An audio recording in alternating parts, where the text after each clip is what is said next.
Hi hello welcome to Divya Balamurugan vlogs. எல்லோரும் எப்படி இருக்கீங்க?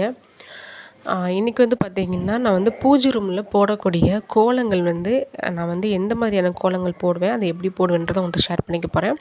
அதுவும் இல்லாமல் நம்மளோட அந்த பூஜை வீடியோஸ்க்கெலாம் பார்த்திங்கன்னா நிறைய சப்போர்ட் பண்ணுறீங்க. அதே மாதிரி பார்த்திங்கன்னா நார்மலாக நான் போடக்கூடிய அந்த விலாகுக்கும் சப்போர்ட் பண்ணிங்கன்னா நான் ரொம்ப ஹாப்பியாக இருக்கும்.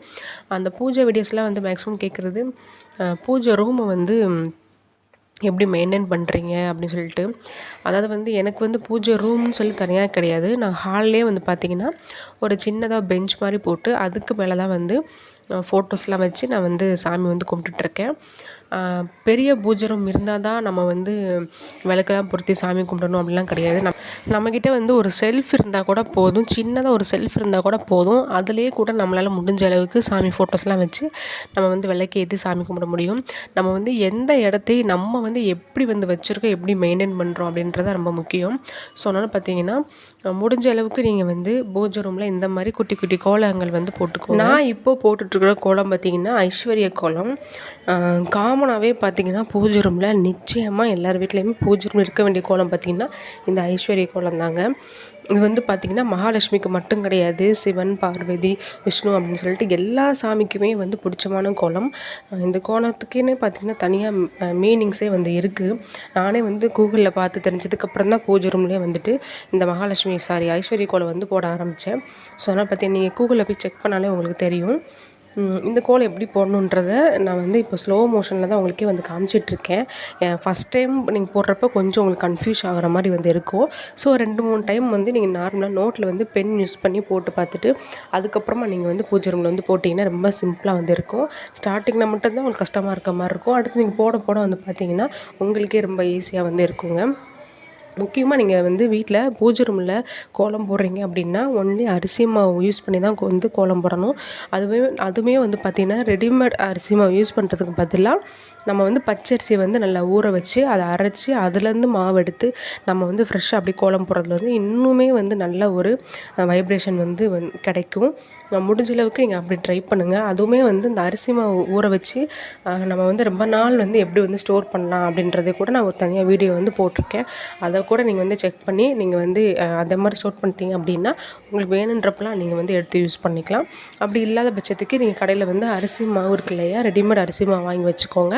அதை நீங்கள் தண்ணியிலையோ அப்படி இல்லைன்னா பன்னீர் இருக்கு இல்லையா, நம்ம சாமிக்கு பூஜைக்கெலாம் யூஸ் பண்ணக்கூடிய பன்னீர் வாட்டர் இருக்கு இல்லையா, அதில் கூட நீங்கள் மிக்ஸ் பண்ணி கோலம் போட்டுக்கலாம். நான் மோஸ்ட்லி பன்னீர் வாங்கி வச்சுருப்பேன். ஸோ அதனால் கோலம் போடுறப்போ பூஜை ரூம் க்ளீன் பண்ணுறப்பெல்லாம் பன்னீர் யூஸ் பண்ணி தான் நான் எல்லாமே பண்ணுறது.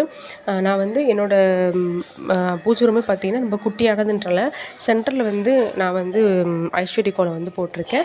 அந்த விநாயகருக்கு முன்னாடி எப்போவுமே பார்த்திங்கன்னா நான் சஸ்திக்கு போடுறதான் வழக்கம்.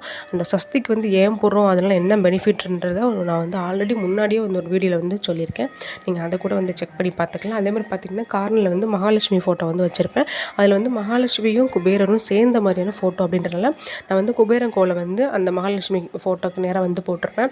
ஸோ இந்த மாதிரி நம்ம பூஜை ரூமில் போடக்கூடிய கோலங்கள் எல்லாமே சும்மா இல்லாமல் ஏனோ தானம் இல்லாமல் மீனிங்ஃபுல்லாக போடும்போது இன்னுமே ஒரு நல்ல ரிசல்ட் கிடைக்கும். நான் ஐஸ்வர்ய கோலத்தில் சென்டரில் பார்த்திங்கன்னா மஞ்சள் இருக்கு இல்லையா, மஞ்சளால் சும்மா கலர் கொடுக்குற மாதிரி கொடுத்துட்டு நான் அதுக்கு மேலே குங்குமம் வச்சு டெக்கரேட் பண்ணிக்குவேன். அதே மாதிரி பார்த்திங்கன்னா எல்லா கோலத்துலேயுமே மஞ்சள் குங்குமம் வச்சு டெக்கரேட் பண்ணிக்குவேன். பார்க்குறதுக்கு அது டெக்கரேட்டிவாகவும் இருக்கலாம், பட் ரொம்ப மங்களகரமாக இருக்கும். அப்படியே விடாமல் நீங்கள் மஞ்சள் குங்குமம் வைக்கும்போது இன்னும் ஒரு நல்ல ஒரு வைப்ரேஷன் இருக்க மாதிரி இருக்கும். நீங்கள் வெறுமனமே தரையில் நீங்கள் சாமி ஃபோட்டோஸ்லாம் வச்சு பூஜை பண்ணுறதுக்கும் இந்த மாதிரி கோலெல்லாம் போட்டுட்டு அதுக்கு மேலே நம்ம விளக்கெல்லாம் வச்சு விளக்கு ஏற்றி பார்க்கும்போது நமக்குமே மனசு ஒரு மாதிரி ஃபுல்ஃபில்லாக வந்திருக்கும். நல்ல ஒரு வைப்ரேஷனுமே கிடைக்குங்க. இதெல்லாம் சும்மா ஏனோ தானேன்னு போடாமல் நல்லா ப்ராப்பராக போட்டு நல்லா மெயின்டைன் பண்ணி நீங்கள் சாமி கும்பிட்டாலே போதும். நான் அந்த சஸ்திக்கு மேக்ஸிமம் பச்சரிசியில் தான் போடுவேன். ஸ்டார்டிங்கில் பச்சரிசி மாவை யூஸ் பண்ணி கோலம் போட்டு அதுக்கு மேலே பார்த்திங்கன்னா நீங்கள் பச்சரிசி இருக்கு இல்லையா, அதில் மஞ்சள் கலந்து நீங்கள் அப்படியே கூட போடலாம். இல்லைனா வெறுமனமே இந்த மாதிரி பச்சரிசி யூஸ் பண்ணி ஸ்வஸ்திக்கு போட்டு அதில் அந்த 4 கார்னர்லையும் மஞ்சள் குங்குமம் வச்சுக்கலாம். அதே மாதிரி எனக்கு ரொம்ப பிடிச்சது தாமரை பூ கோலம். ஸோ அதனால் பார்த்திங்கன்னா அதுவுமே குட்டியாக ஒரு பக்கமாக போட்டிருப்பேன். இப்போ பாருங்கள், குட்டியாக இருந்தாலும் எவ்வளோ பார்க்குறதுக்கு நீட்டாக எவ்வளோ சூப்பராக இருக்குன்றத இப்போ இதுக்கு மேலே வந்து நம்மக்கிட்ட இருக்கிற சாமி ஃபோட்டோஸ் பூஜை ஐட்டம்ஸ்லாம் வந்து வைக்கும்போது இன்னும் ரொம்ப நல்லாயிருக்கும். நான் வந்து பார்த்திங்கன்னா அந்த ஐஸ்வர்ய கோலத்துக்கு மேலே வந்து காமாட்சி அம்மன் விளக்கு இருக்கு இல்லையா, அது வந்து வச்சுருக்கேங்க. அதே மாதிரி அந்த ஸ்வஸ்திக்கில் வந்து பார்த்திங்கன்னா என்கிட்ட குட்டியாக வந்து பிள்ளையார் செல்லா மாதிரி வந்து என்கிட்ட இருக்குது. ஸோ அந்த ஸ்வஸ்திக் மேலே வந்து பிள்ளையார் வந்து வச்சுருவேன். இங்கே வந்து நம்ம குபேரர் கோலம் வந்து போட்டிருக்கேன் இல்லையா, அங்கே வந்து ஒரு பவுலில் வந்து காயின்ஸ்லாம் போட்டு அதில் வந்து குட்டியான ஒரு குபேரர் வந்து வச்சுருக்கேன். அதுவும் மகாலட்சுமிக்குன்னு ஏற்றக்கூடிய விளக்கையும் அந்த குபேரர் கோலத்துக்கு மேலே வந்து வச்சுக்குவேன். ஸோ இந்த மாதிரி நீங்கள் வந்து உங்களுக்கு பிடிச்ச மாதிரி எந்தெந்த விளக்கு எங்கெல்லாம் வந்து வைக்கணுன்றதை நீங்களே வந்து செட் பண்ணிவிட்டு அந்த மாதிரி வந்து வச்சுட்டு நீங்கள் வந்து விளக்கு ஏற்றும் போது இன்னும் ரொம்ப சூப்பராக வந்துருக்கும்.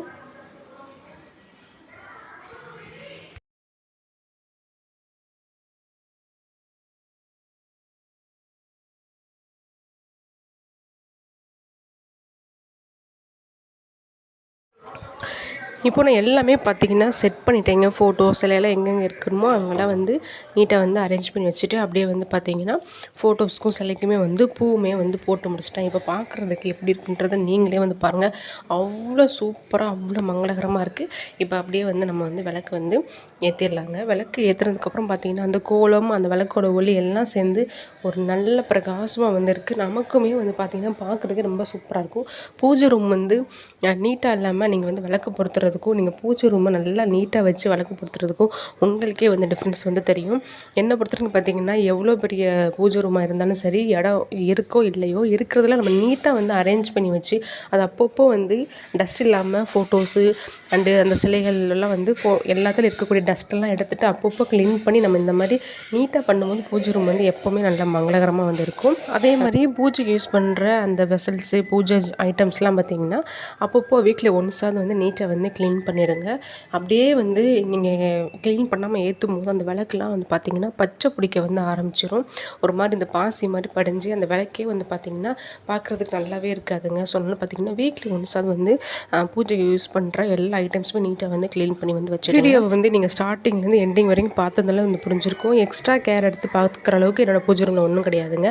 இதே மாதிரி நம்ம ஃபாலோ பண்ணாலே போதும், சகல ஐஸ்வர்யமும் உங்களுக்கு வந்து நிச்சயமாக வந்து கிடைக்கும்.